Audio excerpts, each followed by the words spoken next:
Hello everyone, my name is Sherfat Abdusalam. I'm here to perform the leadership interview.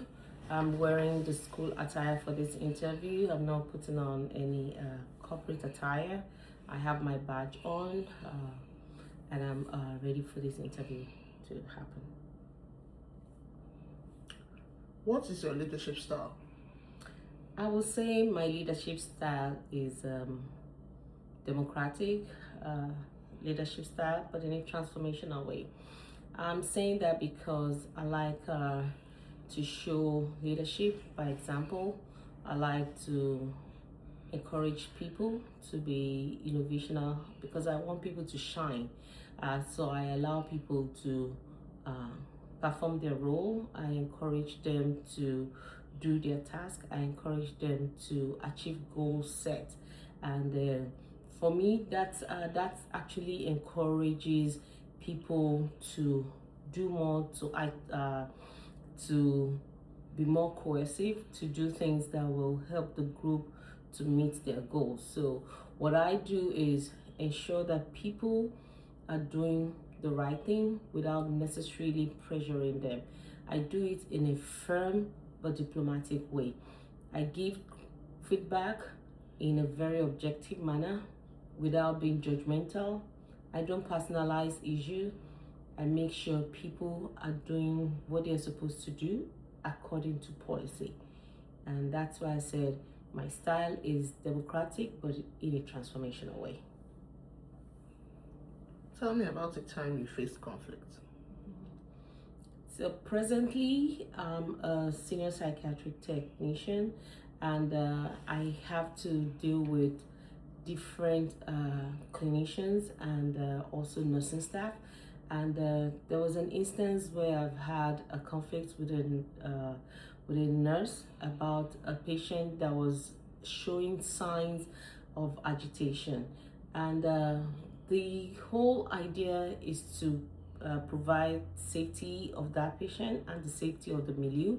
However, the approach was not in agreement with the two of us. So what I did was to try to explain to this nurse in particular about behaviors that I've seen, that have come, that I've seen as trend, like a baseline for that patient, that have resulted into the patient becoming very agitated. I equally refer the staff to go and check the chat and seek documentations about this particular behavior which the patient was displaying at that time, and to also refer to policy in terms of how we manage things and what the unit rule is about trying to de-escalate situations before they become high rate. And we both agreed at the end of the day, because I was able to be objective with my response to, and not be very defensive. So I made sure I showed this nurse in particular referencing situations that have happened before and showing them what to do in case anything like that happened. And that one actually saved us from a lot of stress, because we were able to de-escalate the patient and the whole unit was safe. Okay, tell me about a time you solved a problem. So my background, I have a lot of background in banking, and I do have a background in human capital management and development as well. There was a time when during the banking period of my career, that we have issues with staff not being able to follow the direction. And then what happened at that time was staff were just managing their job as they deem it fit. This was also in a period where the whole world was experiencing COVID, and we needed to make sure we are thinking fast and being proactive with dealing with the whole situation and the change around. So what I did that time, because the whole process was in a mess, we had to make all this adjustment.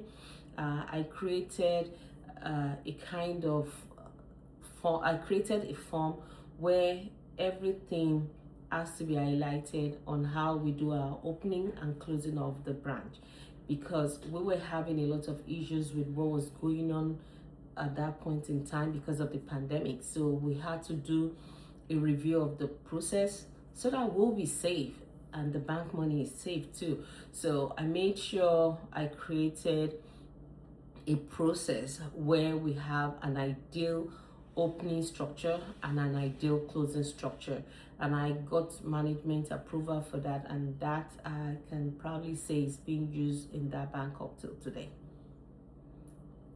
Okay, so tell me about a staffing shortage that you've had. So generally there has been a lot of high turnover, and I'll still refer to that period as well where I was in that banking environment. We were having a lot of high turnover, partly because of what was happening in the world at that time because of the pandemic, and also because there was like a structural collapse at that point in time. So what I did was to ensure the people that were there, that were still working, I made sure I did everything to listen to them. I ensure I have a weekly check-in with them where I look at what they have to do, and we set goals. We set goals together. We make sure the goals are specific. It's a SMART goal. And I work with the staff to ensure that at the end of the day, what I want is the overall goal to be met. So I played on each person's strength, and I try to look at the weak link in the team and try to set them up beside a strong one to make sure we all move around. By the time we did this, the whole team in general was able to achieve their goals with less stress. And because of that, they weren't willing to just walk away. They stayed back. And the other thing I did is I celebrate them at any time, and I give them words of encouragement. I don't do it behind closed doors. I do that openly to say, oh, you did well, by the way. And then I do little things here and there just to make sure their morale is high. Because what I've learned from human resources time of my job is boosting morale or having a turnover does not have to mean compensating them. What is your strategy to retain employees and maintain morale? To retain employees, I will ensure I have an ideal setting where they have access to me. By saying that, I'll play on an open door policy where they can approach me with whatever issue they have. That way we can address the issue. I will make sure, as mentioned in my previous answer, to ensure that they are celebrated, all the achievements are celebrated.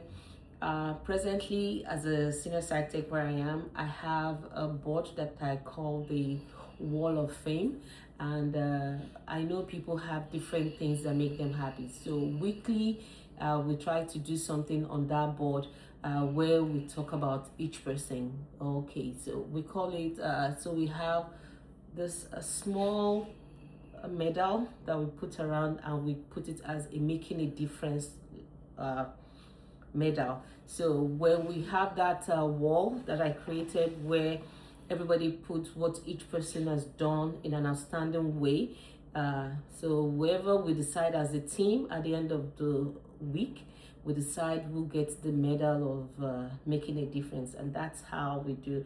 It doesn't have to be monetary. It's just those little things that you can do to just boost them, and everybody look forward to it. So people keep doing different things just to make sure they are on that board, because by the time you do something bad, you go down the line.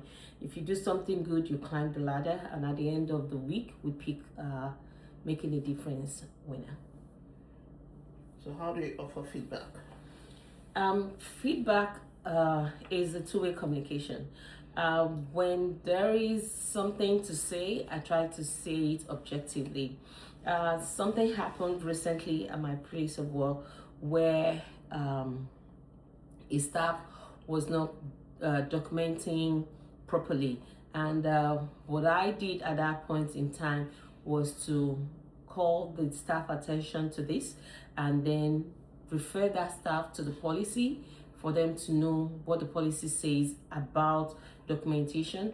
And I equally gave a feedback about the legal implication if we don't document well, while trying to understand if they have challenges without necessarily micromanaging them. So those are the things that, and that one really helped because the staff understood what it was. I did not bully them.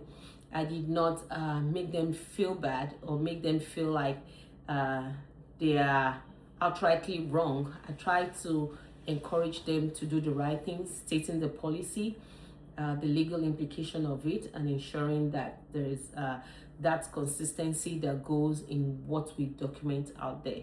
And then I do follow up until that person actually gets what they're supposed to do. How do you embrace cultural diversity? Right now, the world is a global village. So, diversity is the word and the goal as it is.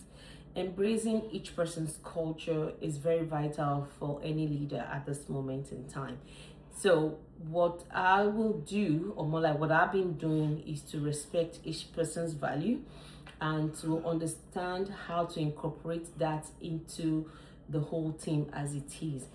Right now, this period, we have the Lent and the Ramadan going on. I presently, on my unit, I have a staff that have to pray when it's time to pray. So irrespective of our job at that point in time, I allow the staff to go. At this point, I don't even let him tell me when he's going.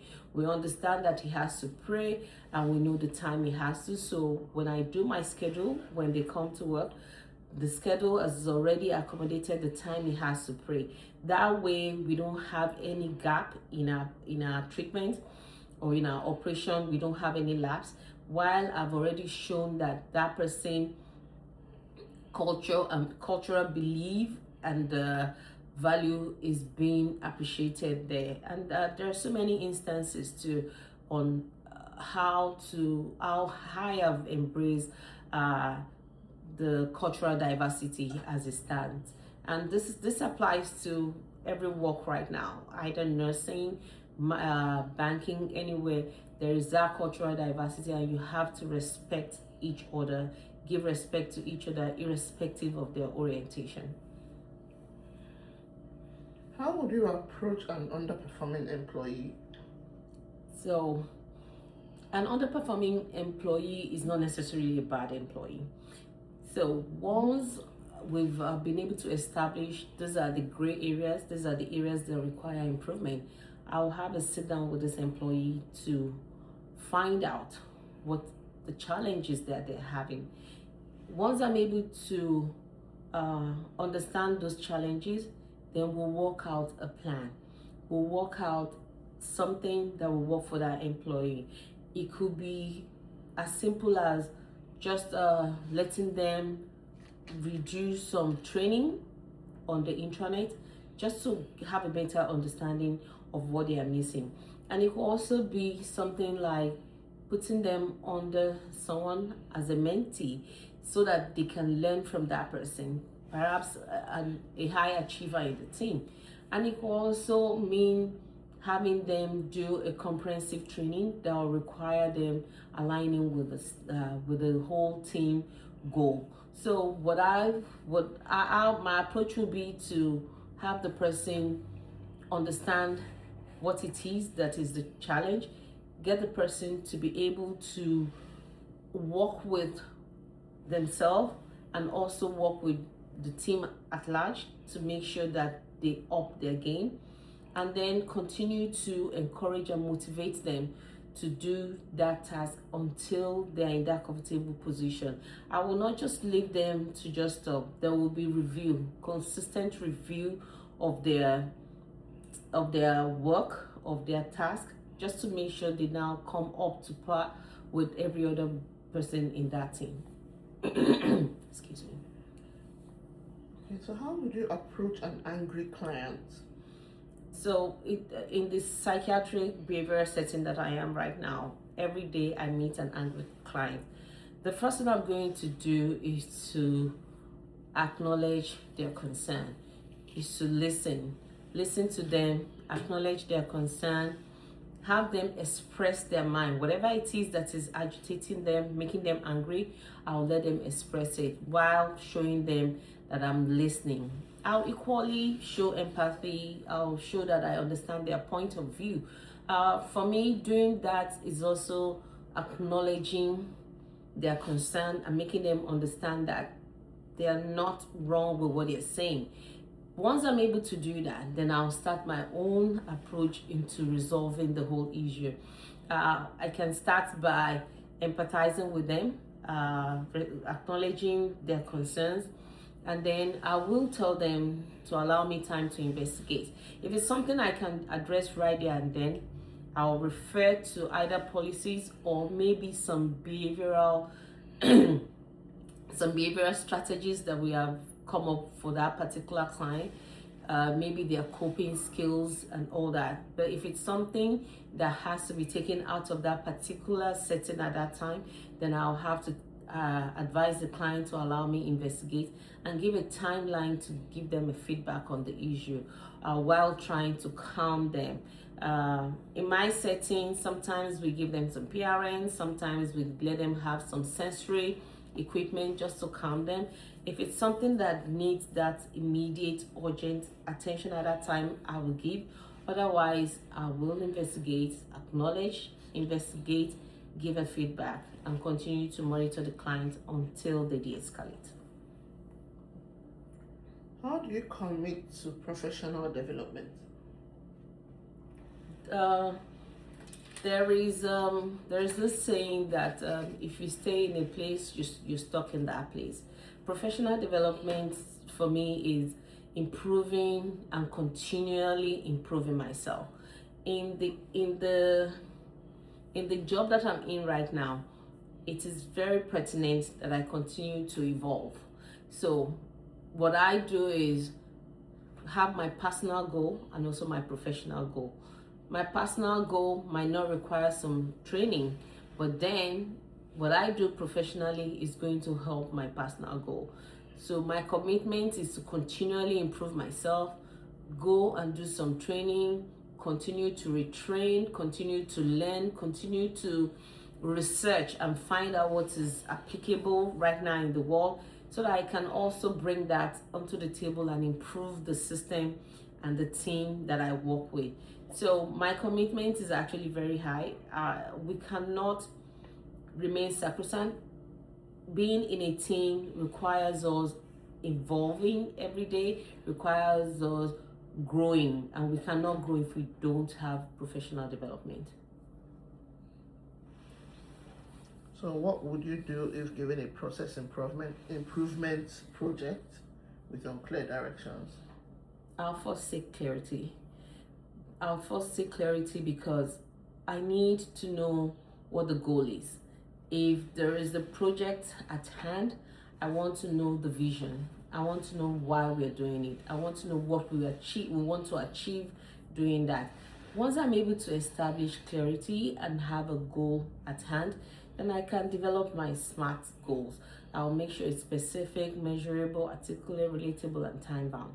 Things like that are things that will now propel me to be able to deliver that task within a timeline that I've set. But like I said, the first thing that I'll have to do is to ask for clarity on what the project is supposed to achieve.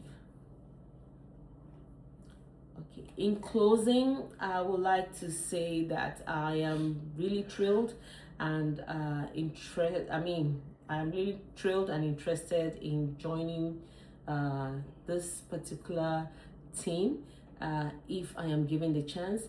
I have a background, like I've mentioned, I'm a senior psychiatric technician right now, and I equally have a background in banking and human capital management. All those roles have given me the platform to be able to manage staff. I've been able to delegate, I've been able to assign tasks, I've been able to engage staff to have an adequate work role. Being a unit manager requires you to be able to have people to be able to lead, to be able to direct. All these things I've done and I'm doing presently. It will be a great honor to join your team if I'm given the chance, and I can assure that when I come to work, I give my 100%, and that is what I'm going to bring to the table. It is not just mere saying. I lead by action. I'm a transformational leader. I'm a very diplomatic and democratic leader, and I've always had staff retention that is very high, and all these things are things that I'm going to bring on board. Thank you.